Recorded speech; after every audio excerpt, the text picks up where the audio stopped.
ကျွန်တော်တို့ရဲ့ဇလန်းကတော့လမ်းဘေးမှာနေထိုင်ကြတဲ့မိဘမဲ့ကလေးလေးယောက်နဲ့စတင်ပါတယ်သူတို့ဟာတနေ့တာလုံးအမိုက်ပုံတွေနဲ့စွန့်ပစ်တန်ချေတက်နေတဲ့ပစ္စည်းတွေကိုရှာဖွေပြီးဒေတာခန်အမိုက်သိမ်းစခန်းမှာရောင်းချရင်းအသက်မွေးကြပါတယ်ညဘက်ရောက်ရင်တော့တွေ့တဲ့နေရာမှာပဲအိတ်ကြရပြီးရဲတွေကသူတို့တွေ့တဲ့နေရာတိုင်းကနေလိုက်လံနေထုတ်လို့ရှိပါတယ်တညမှာတော့သူတို့ဟာမှားယွင်းတဲ့အချိန်မှားယွင်းတဲ့နေရာကိုရောက်သွားခဲ့ကြပါတယ်ကလေးတငယ်တွေကိုပြန်ပေးဆွဲတဲ့ဂိုင်းတစ်ခုဟာသူတို့ရဲ့လုပ်ငန်းကိုလက်ပတ်နေတာကိုကလေးလေးယောက်ကမတော်တဆတွေ့ရှိသွားခဲ့ပါတယ်။ဂိုင်းကောင်းဆောင်ကကလေးတွေကိုတစုံတရာပြောပြခွင့်မပေးခင်မှာပဲတက်ပစ်ဖို့သူ့လူတွေကိုချက်ချင်းအမိန့်ပေးလိုက်ပါတယ်။ဒါကိုကြားလိုက်ရတဲ့ကလေးလေးယောက်ဟာဘာမှမလုပ်နိုင်ခင်မှာပဲအလောတကြီးထွက်ပြေးခဲ့ကြပါတယ်။နောက်တနေ့မနေ့ရောက်တဲ့အခါအခြေအနေတွေကအလွန်မျောလင်းချက်မဲ့နေတယ်လို့ခံစားလာရပါတယ်။သူတို့ဟာမိရထားတန်လန်းပေါ်မှာထိုင်နေကြပြီးတေချင်းတရားကနောက်ကနေလိုက်လာနေပြီဆိုရင်တော့ဘယ်လိုတေမလဲဆိုတာကိုသူတို့ဘာသာပဲရွေးချယ်တော့မယ်လို့ဆုံးဖြတ်လိုက်ကြပါတယ်။အဲ့ဒီအချိန်မှာပဲအနီးနားကကလေးငိုတန်ကိုကြားလိုက်ရပါတယ်ကလေးလေးယောက်စလုံးဘာမှတိုင်ပင်စရာမလိုပဲတန်လန်းပေါ်ကနေဆင်းလာပြီးအတန်လာရာကိုလိုက်သွားခဲ့ကြပါတယ်သူတို့တွေ့လိုက်ရတာကတော့ဘေးပတ်ဝန်းကျင်မှာဘယ်သူမှမရှိပဲပြစ်ထားခံရတဲ့မွေးကင်းစကလေးငယ်လေးတစ်ယောက်ဖြစ်ပြီးသူ့ရဲ့ကိုယ်ခန္ဓာပေါ်မှာပရွက်စိတ်တွေတောင်တက်နေပြီဖြစ်ပါတယ်သူတို့ကကလေးငယ်ကိုအဝတ်နဲ့ပတ်ပြီးဆေးရုံကိုချက်ချင်းခေါ်သွားခဲ့ကြပါတယ်ဆရာဝန်ကကလေးကိုကုသပေးပြီးနောက်မိခင်ဖြစ်သူအကြောင်းမေးမြန်းပါတယ်ကလေးလေးတွေကသူတို့အလုပ်လုပ်ရင်းလမ်းဘေးမှာတွေ့ခဲ့တာဖြစ်ကြောင်းအမှန်တိုင်းပြောပြပါတယ်သူတို့ကကလေးကိုကိုယ်တိုင်ပဲပြုစုပြောင်းထောင်သွားမှာဖြစ်ပြီးလူကောင်းတစ်ယောက်ဖြစ်လာအောင်စူးစမ်းသွားမှာဖြစ်ကြောင်းပြောပြကြပါတယ်ဆရာဝန်လည်းစိတ်ထိခိုက်သွားပြီးသူတို့လေးယောက်အတွက်နေစရာနေရာလေးတစ်ခုကိုပေးထားလိုက်ပါတယ်သူတို့တွေ့ထားတဲ့ကလေးပြန်ပေးဆွဲကိုင်းကိုရဲစခန်းမှာသွားတိုင်ဖို့လဲအားပေးတဲ့အတွက်သူတို့လည်းတွားရောက်တိုင်တန်ခဲ့ကြပါတယ်ရဲတွေကဂိုင်းကောင်းဆောင်ကိုဖမ်းဆီးလိုက်နိုင်ပါတယ်ကလေးလေးယောက်ကလည်းကလေးငယ်ကိုယာမတ်လို့နာမည်ပေးပြီးသူတို့ဘဝမှာအရေးကြီးဆုံးအရာတစ်ခုလိုအဖက်ဖက်ကဂယုတဆိုင်နဲ့ပြုစုပြောင်းထောင်ခဲ့ကြပါတယ်နှစ်ကြာတဲ့အချိန်မှာတော့ယာမဟာအကြောင်းတက်ဖို့အရွယ်ရောက်လာပြီဖြစ်ပြီးအကိုဖြစ်သူတွေကလည်းသူ့ကိုအကြောင်းနေနိုင်အောင်စီစဉ်ပေးခဲ့ကြပါတယ်အကိုဖြစ်သူတွေကလည်းယာမအကြောင်းတက်နိုင်ဖို့အသေးချာစီစဉ်ပေးခဲ့ကြပါတယ်။အဲ့ဒီအချိန်မှာပဲထောင်ဒဏ်ကြခံပြီးပြန်လည်လွတ်မြောက်လာတဲ့ဂိုင်းကောင်းဆောင်ဟာသူ့ကိုထောင်ကျအောင်လုပ်ခဲ့တဲ့တပ်တေလေးယောက်ကိုချက်ချင်းလိုက်လံရှာဖွေပါတော့တယ်။နောက်ဆုံးမှာတော့သူတို့ရှိတဲ့နေရာကိုသူရှာတွေ့သွားပါတယ်။ဒါပေမဲ့သူမျှော်လင့်ထားသလိုဖြစ်မလာခဲ့ပါဘူး။အဲ့ဒီအချိန်မှာပဲယာမရောက်လာပြီးသူ့အရွယ်နဲ့မလိုက်အောင်ပြင်းထန်ပြီးတိကျတဲ့တိုက်ခိုက်မှုတွေနဲ့ဂိုင်းကောင်းဆောင်ကိုအလဲလဲအကွဲကွဲဖြစ်အောင်လုပ်လိုက်ပါတယ်။နောက်ဆုံးမှာတော့ယာမကပဲသူ့ကိုတပ်ပစ်လိုက်ပါတ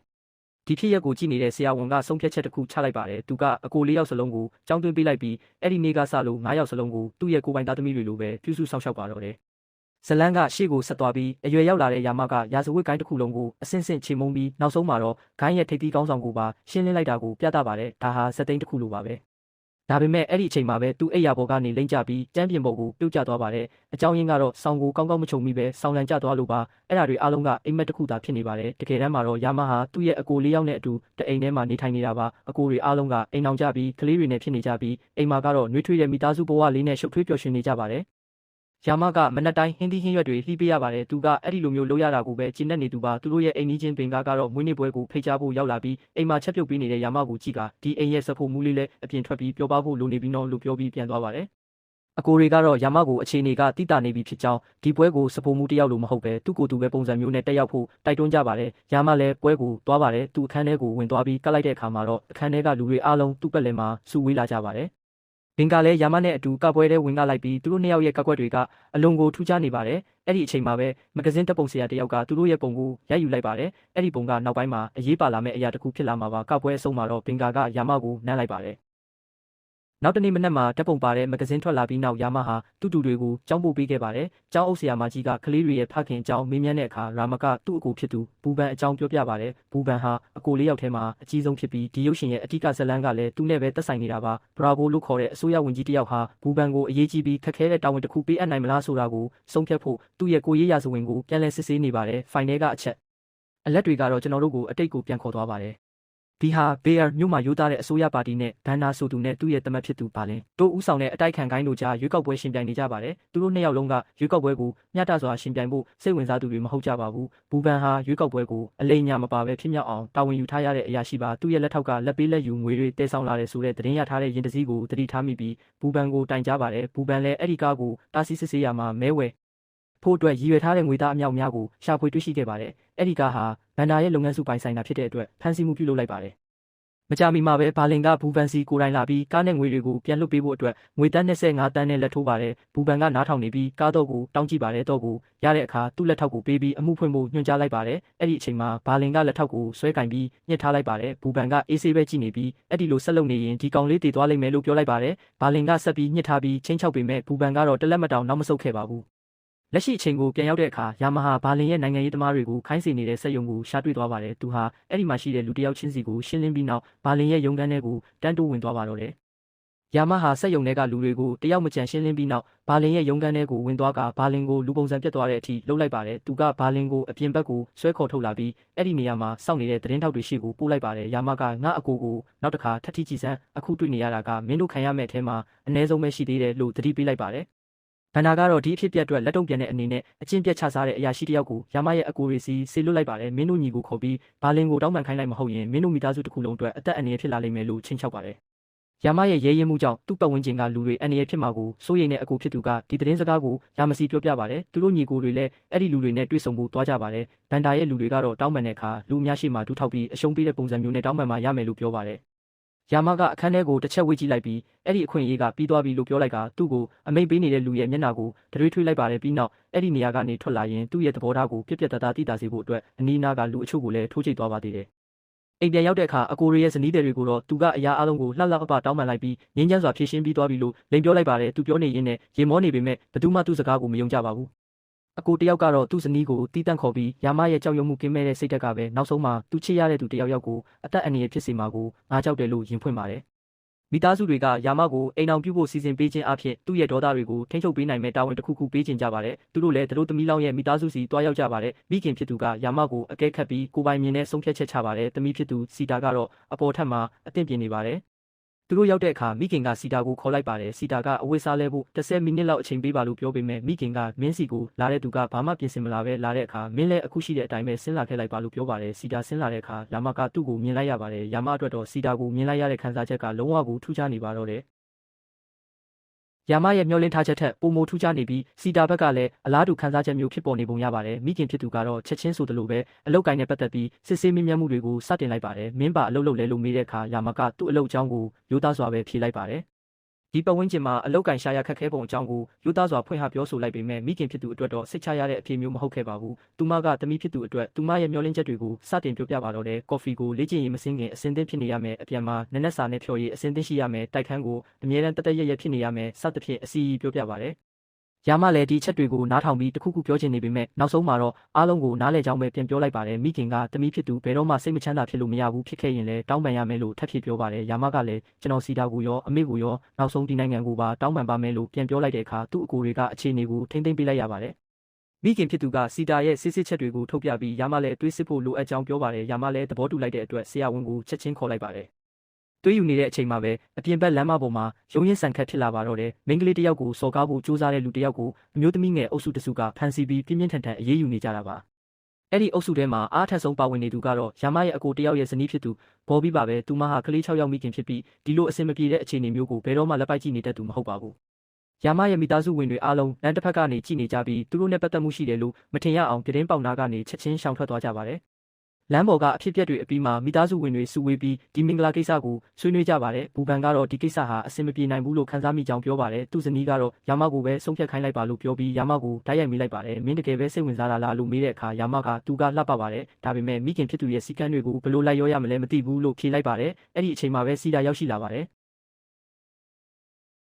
်စီတာရောက်လာတာကတယောက်ယောက်နဲ့စကားပြောဖို့လာခဲ့တာဖြစ်ပါတယ်အကြီးဆုံးအကိုရဲ့ဇနီးဒီကယာမကိုစီတာနဲ့တီးတန့်စကားပြောဖို့တိုက်တွန်းလိုက်ပါတယ်ယာမကစီတာကိုရိုးရိုးသားသားပြောရရင်မင်းကိုငါစိတ်ဝင်စားပါတယ်ဒါပေမဲ့မင်းမေချမှတ်ထားတဲ့စီကံတွေကငါနဲ့တော့အဆင်မပြေဘူးလို့ပြောလိုက်ပါတယ်စီတာကလည်းအဲ့ဒီစီကံတွေကထာဝရလိုက်နိုင်ရမယ့်ဟာတွေမဟုတ်ပါဘူးအလုပ်တစ်ခုရပြီးဘဝခြေကြတဲ့အထိပဲလုပ်ပေးထားရင်ရပါပြီလို့ပြန်ပြောပါတယ်သူတို့နှစ်ယောက်ပြန်ရောက်လာတဲ့အခါအကိုဖြစ်သူရဲ့ဇနီးဒီကစီတာကိုမနှက်ဖြန်ကယာမရဲ့မွေးနေ့ပဲအကိုတွေကသူ့ကိုစားတွေ့ခဲ့တဲ့နေ့မို့နှစ်တိုင်းဂုဏ်ပြုခြင်းပလိရှိတယ်မင်းလဲလာခဲ့ပါဦးလို့ဖိတ်ခေါ်လိုက်ပါတယ်စီတာလည်းပွဲကိုလာခဲ့ပါတယ်ဒီပွဲလေးကတော့ဒီညီအကိုတွေနှစ်ပေါင်းများစွာကျင်းပလာခဲ့တဲ့ပွဲမျိုးဖြစ်ပြီးသူတို့ရဲ့ဘဝအတွေ့အကြုံတွေနဲ့ပေါင်းဆက်ထားတဲ့ပွဲတစ်ခုလိုပါပဲတချင်းတန်တွေစူညံတန်တွေနဲ့အားလုံးဟာအပြိုင်နက်တည်းမှာရေမောပျော်ရွှင်နေကြပါတယ်စီတာကဒီပွဲတွေကယာမရဲ့လုပ်ရက်တွေကိုစောင့်ကြည့်နေရင်အင်တာဗျူးခန်းထဲမှာမတိခဲ့ရတဲ့ယာမရဲ့အခြားသောအသွင်ပြင်တွေကိုနားလည်သွားပါတယ်နောက်တစ်နေ့မနက်မှာတော့အကိုတွေကယာမကိုစီတာအတွက်ရည်ရပြီးတော့ပဲဟင်းချက်တက်အောင်တင်ယူပါဦးလို့ပြောပါတယ်ယာမကလည်းသူ့အတွက်ဆိုရင်ဘာမှဆိုတင်ယူရမှာပေါ့လို့ပြန်ပြောပြီးကော်ဖီနဲ့ဖြော်ရည်တွေကိုအရင်ဆုံးစတင်တင်ယူကစီတာစီကိုအကြံပြုချက်တောင်းဖို့သွားပေးပါတယ်နောက်ရက်တွေမှာတော့စီတာဟာမိသားစုနဲ့ပုံမရင်းနှီးလာခဲ့ပြီးသူ့ဆုံးဖြတ်ချက်ကိုခိုင်ခိုင်မာမာချမှတ်ထားပြီးသားဖြစ်ကြောင်းသိတာစေပါတယ်တစ်ဖက်မှာတော့ဘန်ဒါဟာဒီကိစ္စကိုအပြီးတက်ပေးဖို့အကျင့်ပြတ်ချစားတဲ့အရာရှိတယောက်ကိုရှာတွေ့သွားပါတယ်အရာရှိကလည်းသူ့ရဲ့တစ္ဆာရှိမှုကိုပြသတဲ့အနေနဲ့ဘန်ဒါကိုနှစ်တော်ကြာကလေးကသူတို့ကိုစန့်ကျင်ခဲ့သူတွေရဲ့တပ်ပုံတွေကိုပြသပြီးတယောက်ပြီးတယောက်ဘန်ဒါရဲ့ရှေ့မှောက်မှာပဲတက်ပစ်လိုက်ပါတယ်ပြီးနောက်အဲ့ဒီနေရာကိုမိရှို့လိုက်ပြီးသူ့ရဲ့လက်ထောက်ကိုတပ်ပုံရိုက်ခိုင်းလိုက်ပါတယ်အဲ့ဒီအရာရှိကအားလုံးကိုလက်နက်ကင်တိုက်ပွဲတစ်ခုလိုထင်ရအောင်စီစဉ်ထားပါတယ်စာရွက်စာတမ်းတွေထဲမှာတော့ဒါကိုရှောင်လွှဲမရတဲ့တိုက်ပွဲလိုပဲမတန်းတင်မှာဖြစ်ပြီးတက်ဖြတ်မှုလို့မရေးသားတော့ပါဘူးဘူ ဘူကန်ကသူ့ဇနီးကိုအလုပ်ကိစ္စနဲ့မြောက်ဘက်ကိုခဏသွားရမယ်မကြခင်ပြန်လာခဲ့မယ်လို့ပြောပါတယ်သူကသူ့လက်ထောက်ကိုခေါ်ပြီးတစုံတစ်ခုကိုအထူးမှာကြားလိုက်ပါတယ်ဘာပဲဖြစ်ဖြစ်သူတို့ကတော့နှုတ်ဆက်ပြီးခွဲခွာသွားကြပါတယ်မိသားစုကိုဆက်လက်ဆောင်ကြည့်နေတဲ့ဝန်ကြီးဗျာဘိုကသူတို့နေအိမ်ပြောင်းသွားပြီဆိုတာကိုတည်သွားပါတယ်ကြောက်ရွံ့မှုကသူတို့ကိုအဲ့ဒီနေရာကနေထွက်ခွာသွားစေခဲ့တာပါသူကသူ့လူတွေကိုအဲ့ဒီမိသားစုကိုရှာတွေ့အောင်လုပ်ဖို့အမိန့်ပေးလိုက်ပါတယ်ဘော်ဘီတို့မိသားစုကလည်းအိမ်တစ်ကိုလာရောက်လေပတ်ကြပါတယ်ဘော်ဘီကသူမရဲ့တမီးကိုစော်ကားသွားတဲ့သူကိုရှင်းဖို့အတွက်ခဏထွက်သွားဦးမယ်လို့ပြောပြီးထွက်သွားပါတယ်မိသားစုဝင်တွေကတော့ဒီလိုပြောပြီးထွက်သွားတာကိုမထူးဆန်းတော့လို့ပါပဲစီတာအပြင်ဘက်ကိုထွက်လာတဲ့အခါမှာတော့ဘင်္ဂါခီးထွက်ဖို့ပြင်ဆင်နေချိန်ယာမကလက်ထဆောင်မှရှိနေတာကိုတွေ့လိုက်ရပါတယ်ဘင်္ဂါကယာမကိုသူနဲ့အတူလိုက်ခဲ့ဖို့ဖိတ်ခေါ်ပေမဲ့ယာမကညှင်းလိုက်ပါတယ်ဘင်္ဂါကရှင်ကျွန်မကိုလွှမ်းနေလိမ့်မယ်လို့ပြောပြီးထွက်သွားပါတယ်ဘင်္ဂါထွက်သွားပြီးတဲ့နောက်မှာတော့မိဖြစ်သူကအဲ့ဒီမင်းကလေးတယောက်တည်းခီးသွားရတာဘလောက်ကန်ဆိုးကြောင်းကိုစတင်ပြောဆိုလာပါတယ်ယာမကဘင်္ဂါဟာအိမ်ကြီးချင်းတယောက်တာဖြစ်ပြီးသူတို့ကြားမှာဘာမှမရှိကြောင်းပြောပါတယ်မိဖြစ်သူကလည်းမွေးနေ့ပွဲတုန်းကမဂဇင်းထဲကတပ်ပုံကိုထုတ်ပြပြီးဒါကိုဘယ်လိုရှင်းပြမလဲလို့မေးပါတယ်ယာမကတော့ဒါဟာဆွေမျိုးတယောက်တာဖြစ်ကြောင်းဒီလိုအကြောင်းအရာတွေကိုပြောနေတာရက်တင်ပြီဖြစ်ကြောင်းပြောပါတယ်မိဖြစ်သူကအဲ့ဒါဆိုရင်ငါကငါမျက်စိကိုမယုံဘဲမင်းစကားကိုပဲယုံရတော့မှာပေါ့လို့ပြန်ပြောတဲ့အခါယာမကဟုတ်တယ်အဲ့ဒီလိုပဲယုံပါလို့ပြန်ပြောပြီးစကားဝိုင်းကိုအဆုံးသတ်ဖို့အတွက်သူ့မကိုအပြင်ဘက်ကိုခေါ်သွားလိုက်ပါတယ်မြို့ရဲ့နောက်ထပ်နေရာတစ်ခုမှာတော့ယိုဂျာလို့ခေါ်တဲ့လူတစ်ယောက်ဟာအချိန်တော်ကြာတတိမြင့်မျောနေရာကနေနိုးထလာပါတယ်သူမန်တဲကိုကြည့်လိုက်တဲ့အခါသူ့မျက်နှာမှာအမတ်သားတစ်ခုရှိနေတာကိုတွေ့လိုက်ရပါတယ်အရင်ကယာမရဲ့အိမ်မက်လို့ထင်ခဲ့ရတဲ့အဖြစ်အပျက်တွေဟာတကယ်တမ်းမှာတော့အမှန်တရားဖြစ်နေခဲ့ပါတယ်ယာမရဲ့အမာယုဟာယိုဂျာနဲ့ဆက်ဆက်နေပါတယ်ယိုဂျာကသူ့လူတွေကိုယာမရဲ့လုပ်ရက်တွေကိုစုံစမ်းဖို့နဲ့အဲ့ဒီလူကိုရှာပြီးသူ့စီခေါ်လာဖို့လက်ထောက်ဖြစ်သူကိုအမိန့်ပေးလိုက်ပါတယ်အချင်းပြတ်ချစားတဲ့အရာရှိနဲ့သူ့အဖွဲ့ဟာယာမရဲ့အိမ်ကိုရောက်လာကြပါတယ်သူတို့ကလုံခြုံရေးတွေကိုတပ်ပစ်လိုက်ပြီးတိုက်ပွဲတစ်ခုလိုထင်ရအောင်ပိုင်နက်ထဲမှာတင်းနဲ့တွေပြစ်ဖောက်လိုက်ပါတယ်ပြီးနောက်ဥပဒေတိုင်းဆောင်ရွက်တရားရောင်နဲ့မိသားစုဝင်အားလုံးကိုဖမ်းဆီးလိုက်ပါတယ်ဘော်ဘီကအရာရှိကိုပြန်လည်ခုခံပြောဆိုတဲ့အခါအရာရှိကသူမကိုရိုက်နှက်လိုက်ပါတယ်မိသားစုဝင်အားလုံးလည်းအဖမ်းခံလိုက်ရပါတော့သည်မိသားစုဝင်အားလုံးကိုဗန္နာစီအနှံလိုက်ပါတယ်ယာမဒီသတင်းကိုကြားတဲ့အခါမှာတော့သူချက်ချင်းလှုပ်ရှားလိုက်ပါပြီသူကသူ့တူမလေးကိုခေါ်ဆောင်သွားပါတယ်ရောက်တဲ့အခါတူမလေးကသူ့ဖခင်ကိုမြင်လိုက်ရလို့ပြေးသွားချိန်မှာပဲအဲ့ဒီအရာရှိကကလေးမလေးရဲ့ဘေးနားကိုချိန်ပြီးတင်းနဲ့ပြစ်လိုက်ပါတယ်ကလေးမလေးလည်းလဲကျသွားပြီးအနီးနားကလူအားလုံးကတော့သူမတေဆုံးသွားပြီလို့ထင်မှတ်သွားကြပါတယ်ယာမကကလေးမလေးစီကိုအမြင်သွားလိုက်တဲ့အခါမှာတော့သူမမျက်လုံးကိုပြန်ဖွင့်လိုက်ပါတယ်အရာရှိကတော့ရေမွန်းရင်းနဲ့ယာမရဲ့အကိုတယောက်စီကိုရှောက်သွားပြီးယာမရဲ့မျက်စိရှိမှတင်ရိုက်နှက်လိုက်ပါတယ်ယာမဘလို့တော့ပြန်မလဲဆိုတာကိုစောင့်ကြည့်နေချိန်မှာပဲယာမကသူတောင်းပန်ပါမယ်လို့ပြောလိုက်ပါတယ်သူစကားလုံးတွေကိုပြောပြီးတဲ့နောက်မှာတော့သူတို့ကိုလွတ်ပေးလိုက်ပါတယ်ဘန်ဒါကတော့တောင်းပန်မှုကိုလက်ခံလိုက်ပေမဲ့တကယ်တမ်းမှာတော့သူကအရာရှိကိုတခြားမင်းပေးထားပြီးသားပါအရာရှိကလည်းသူ့လူတွေကိုနေရာယူခိုင်းပြီးတိုက်ခိုက်ဖို့အစဉ်သင့်ပြင်ထားလိုက်ပါတယ်ယာမကတော့ဘန်ဒါရဲ့လူတွေကိုဘာမှညှိနှိုင်းနေမှာမဟုတ်တော့ပါဘူးသူကလူတွေကြားထဲကိုထိုးဖောက်ဝင်ရောက်ပြီးအားလုံးကိုရှင်းလင်းလိုက်ပါတယ်အဲ့ဒီအချိန်မှာပဲယိုဂျာရဲ့တပ်ဖွဲ့တွေကနေရာကိုရောက်လာကြပါတယ်ယာမကလည်းသူတို့ကိုပါရင်ဆိုင်လိုက်ပါတယ်အလုသမားတွေတုံးနေတဲ့အချုံတက်ပါတဲ့ကိရိယာတွေကိုပဲလက်နက်အဖြစ်အသုံးပြုပြီးတိုက်ခိုက်နေချိန်မှာပဲဝင်ကြီးဗျာဘိုနဲ့သူ့ရဲ့တပ်ဖွဲ့ဝင်တွေရောက်လာပြီးဂျန်နီရဲ့လူတွေကိုအပိသက်ရှင်းလင်းပေးလိုက်ပါတယ်ဗျာဘိုကယာမစီကိုရှောက်သွားပြီး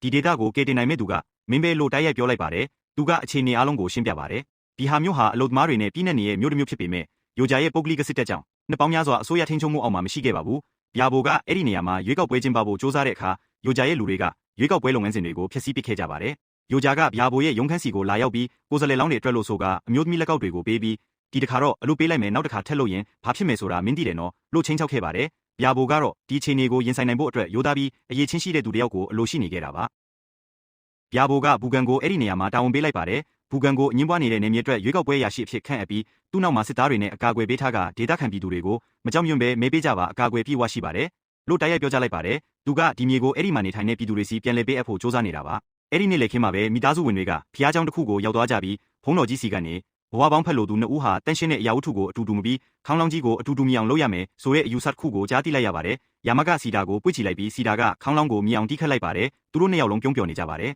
်အဲ့ဒီညမှာပဲယိုဂျာရဲ့စစ်တပ်ကအိပ်ပျော်နေတဲ့ဘူကန်နို့စခန်းကိုဝင်ရောက်စီးနင်းပြီးအကုန်လုံးကိုဖျက်ဆီးပစ်လိုက်ပါတယ်နောက်တနေ့မနက်မှာတော့ယိုဂျာကရွေးကောက်ပွဲကိုအကူအညီပေးခဲ့တဲ့အရာရှိတွေကိုဘူကန်ရဲ့မျက်စိရှိတင်တယောက်ပြီးတယောက်တပ်ပစ်လိုက်ပါတယ်ဘူကန်ကဓာတ်ဖို့စ조사ပေမဲ့မရခဲ့ပါဘူးယိုဂျာကတင်းနဲ့ပစ်တာကိုခဏရက်ပြီးသူနမီကြီးတဲ့လက်ကောက်တွေကိုထုတ်ပြလိုက်ပါတယ်ဒါဟာသူနဲ့ရှင်ပြန်ပြီးရှုံးနေသူတွေကိုသူအမြဲတမ်းပေးလို့ရှိတဲ့တင်ကေတပါသူကဘူကန်ကိုကျန်တဲ့လူတွေအသက်ရှင်ချင်ရင်ဒါကိုဝတ်လိုက်လို့ပြောပါတယ်ဘူကန်ကသူ့နောက်ကလူတွေကိုကြည့်လိုက်ပြီးလက်ကောက်ကိုဝတ်လိုက်ရပါတယ်ယိုဂျာကဘူကန်ကိုကပ်ဖြတ်လိုက်ဆန်လို့အမိန့်ပေးပါတယ်ညှင်းဆန်တဲ့သူမှန်သမျှကိုချက်ချင်းတပ်ပစ်ပါတယ်ဘူကန်ဟာမျက်ရည်တွေနဲ့အတူကပ်ပြနေရပြီးသူ့ကိုယုံကြည်အားကိုးနေတဲ့ပြည်သူတွေသူ့အပေါ်ယုံကြည်မှုပြပြသွားတာကိုကြည့်နေရပါတယ်ယိုဂျာကဘူကန်နဲ့အသက်ရှင်ကျန်တဲ့အဖွဲ့ကိုတောင်ကြားနှစ်ခုကြားကနေရာတစ်ခုကိုခေါ်ဆောင်သွားပါတယ်ယိုဂျာရဲ့လက်ထောက်ကဒီနေရာကတော့ယိုဂျာကိုစန့်ကျင်တဲ့သူတွေရောက်လာရင်ဘယ်တော့မှပြန်မထွက်နိုင်တော့တဲ့နေရာပဲလို့တိုးတိုးလေးပြောလိုက်ပါတယ်ဘူကန်ကသူ့ဘေးကလူတွေကိုကြည့်ပြီးစိတ်ထဲရှိတာတွေကိုပြောပြလိုက်ပါတယ်ဒီနေမြေကိုလာပြီးလွတ်မြောက်အောင်လုပ်ပေးမဲ့သူတယောက်ရှိတယ်ဒါပေမဲ့တခုခုအရင်ဖြစ်ပျက်ဖို့လိုအပ်နေပြီးအဲ့ဒီရာစတင်ဖို့အတွက်ငါတို့ရဲ့ကတယောက်ယောက်ကအသက်ပေးရလိမ့်မယ်လို့ပြောလိုက်ပါတယ်သူကသူတို့အားလုံးကိုပြေးခိုင်းလိုက်ပါတော့တယ်အဆောင်တွေအားလုံးတင်းနဲ့ပြစ်ခတ်ကြပြီးမြဲဘူကန်ကိုဘာမှမထိခဲ့ပါဘူးသူကအလုံးလုံးနေတဲ့ဆက်သွယ်ရေးလိုင်းတစ်ခုကိုရှာတွေ့သွားပြီး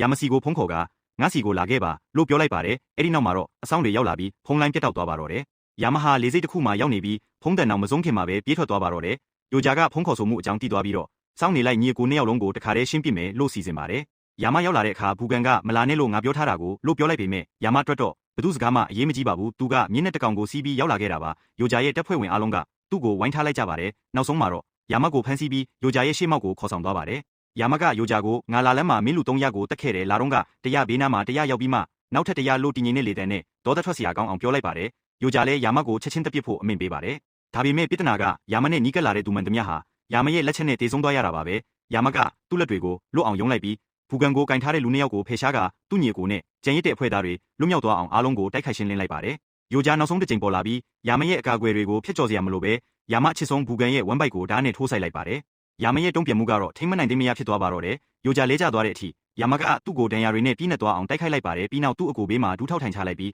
ကားကိုယူပြီးဆေးရုံသွားကြမယ်လို့ပြောပါတယ်ဒါပေမဲ့ကားကစက်မနှိုးတော့ပါဘူးဘူကန်ကသူ့ကိုကြည့်ပြီးငါပထမဆုံးမြင်ခဲ့တော့ကလို့ပြောလိုက်ပါတယ်မင်းငိုနေခဲ့တာပဲအခုလဲငိုနေပြန်ပြီးလို့ဘူကန်ကပြောလိုက်ပါတယ်သူကယာမကိုမိသားစုဝင်အားလုံးကိုစောင့်ရှောက်ဖို့နဲ့ကလေးသူငယ်တွေသူတို့လိုမျိုးဒုက္ခမျိုးနဲ့ကြီးပြင်းလာရတဲ့ဘဝမျိုးမရောက်စေရဖို့မှာကြားခဲ့ပါတယ်နောက်ဘဝမှာတော့ငါတို့နှစ်ယောက်အမေတို့အဖေတို့မွေးဖွားလာပြီးတကယ့်ညီကိုရင်းတွေဖြစ်ကြရအောင်လို့ပြောပြီးဘူကန်တယောက်ဒီလောကကြီးကနေထွက်ခွာသွားပါတော့တယ်လက်ရှိကာလကိုပြန်ရောက်တဲ့အခါဗျာဘိုကဘူကန်ရဲ့ဇနီးတီကိုအဖြစ်အပျက်တွေအားလုံးပြောပြလိုက်ပါတယ်ခင်မုန်းတီဆုံးပါသွားပြီဆိုတာသိလိုက်ရတဲ့အခါသူမဟာယာမကိုဖက်ပြီးငိုကြွေးလိုက်ပြီးမိသားစုဝင်တွေအားလုံးကလည်းယာမကိုဝိုင်းဝန်းနဲ့တိမ်ပေးကြပါတယ်သူမစိတ်တည်ငြိမ်သွားတဲ့အခါဘူကန်ရဲ့အုတ်ကူကိုတွားရောက်ကြည့်ရှုဖို့တောင်းဆိုပါတယ်ယာမကမိသားစုဝင်တွေအားလုံးကိုတောင်ပေါ်ကိုခေါ်သွားပါတယ်သူတို့အားလုံးအုတ်ကူရှိမှရက်နေကြပြီးဘူကန်ရဲ့နောက်ဆုံးဆန္ဒနဲ့ယုံကြည်ချက်တွေကိုသူမပြန်လဲမဲ့ရနေပါတယ်သူမယာမကိုလက်ကြည့်ပြီးမင်းရဲ့အကိုကိုတက်ခဲ့တဲ့သူကိုရှင်းပြလိုက်ပါပြီးတော့ဒီမျိုးကိုတရားဥပဒေနဲ့အညီပြန်လဲတိဆောက်ပေးပါလို့ပြောလိုက်ပါတယ်ဒါဟာဘူကန်လှုပ်ဆောင်နေခဲ့တဲ့တာဝန်ဖြစ်ပြီးသူ့ရဲ့တည်ခြင်းတရားကိုအတိတ်ပဲရှိစေမဲ့တခုတည်းသောအရာဖြစ်ပါတယ်ယာမဟာယိုဂျာရဲ့နေမြေရဲကိုဝင်ရောက်သွားပါတယ်လမ်းမှာကလေးငယ်တယောက်ကိုတွေ့တဲ့အခါငါဘယ်သူလဲဆိုတာတိလားလို့မေးတဲ့အခါကလေးကမတိဘူးလို့ဖြေပါတယ်အဲ့ဒီအချိန်မှာယိုဂျာကသူပြန်လာပြီးလို့ပြောလိုက်ပေမဲ့ကလေးကယိုဂျာကကြာပြီးတည်သွားတာလို့ပြန်ပြောပါတယ်ယိုဂျာကမြေကိုကင်ထားတဲ့လူတယောက်ကိုခေါ်ပြီးမြေကိုလွတ်ခိုင်းပါတယ်မြေကအစိပ်ပြင်းကြောင်းပြောပေမဲ့ယိုဂျာကတော့လွတ်ဖို့ပဲအမိန့်ပေးပါတယ်ယိုဂျာဟာအဲ့ဒီမြေကိုကင်ပြီးသူ့ကိုယ်သူအချိန်ချင်းအကိုက်ခံလိုက်ပါတယ်မြေတည်သွားတဲ့အထိပါပဲသူကကလေးကိုနားလေပြီလားမင်းတို့ငါ့ကိုကြောက်ရမယ်ဆိုတဲ့သဘောမျိုးနဲ့ပြောပါတယ်ယိုဂျာရဲ့ဇနီးဒီပေါ်လာပြီးသူ့ရှေ့မှာရက်ကခင်များတက်လိုက်တဲ့သူမှာအိမ်မက်နှစ်ခုရှိတယ်တစ်ခုကမိသားစုနောက်တစ်ခုကငင်းချမ်းတဲ့လူဖွဲ့စည်းပါခင်များပထမအိမ်မက်ကိုဖျက်ဆီးပစ်လိုက်ပြီးဒါပေမဲ့ဒုတိယအိမ်မက်ကိုတော့သူမိနဲ့ပဲတိဆောက်သွားမယ်ဒီမှာသူ့အိမ်မက်ကိုအကောင့်ထဲပေါ်မဲ့သူရှိတယ်လို့ပြောလိုက်ပါတယ်ယိုဂျာကအဲ့ဒီလူကဟိုမှာပဲလို့ပြောပြီးသူ့ကိုဝိုင်းတိုက်ခိုက်ဖို့ပြင်ဆင်ပါတယ်ယာမကအထဲကိုရှောက်ဝင်လာပါတယ်ယာမနဲ့ယိုဂျာကြားမှာကာစီးနေတဲ့လူတွေကိုယာမကရှင်းလင်းလိုက်ပြီးနောက်ဆုံးမှာတော့ယိုဂျာနဲ့တိုက်ရိုက်ရင်ဆိုင်ရပါတော့တယ်ယာမကယိုဂျာကိုအလေးထိုးလိုက်ပါတယ်အဆုံးသတ်မှာတော့ယိုဂျာရဲ့တင်ကေတာဖြစ်တဲ့လက်ကောက်တွေကိုယိုဂျာရဲ့လေပင်မှာပဲပြန်ပြီးစွတ်ထားလိုက်ပါတယ်ယာမကဓာတ်တစ်ချောင်းကိုမြေကြီးပေါ်မှာစိုက်ထားလိုက်ပြီးယိုဂျာလဲကျသွားတဲ့အချိန်မှာပဲသူ့ရဲ့လေပင်ကဓာတ်နဲ့ထိသွားပြီးယိုဂျာရဲ့အုပ်ချုပ်မှုအောက်ကနေနေမြေတစ်ခုလုံးလွတ်မြောက်သွားပါတော့တယ်ဒီနေရာမှာပဲရုပ်ရှင်ဇာတ်လမ်းလေးအဆုံးသတ်သွားပါတယ်ဒီဇာတ်လမ်းနှစ်ချို့လေးကိုသဘောကျမယ်လို့မျှော်လင့်ပါတယ်အဆုံးထိကြည့်ရှုပေးတဲ့အတွက်ကျေးဇူးတင်ပါတယ်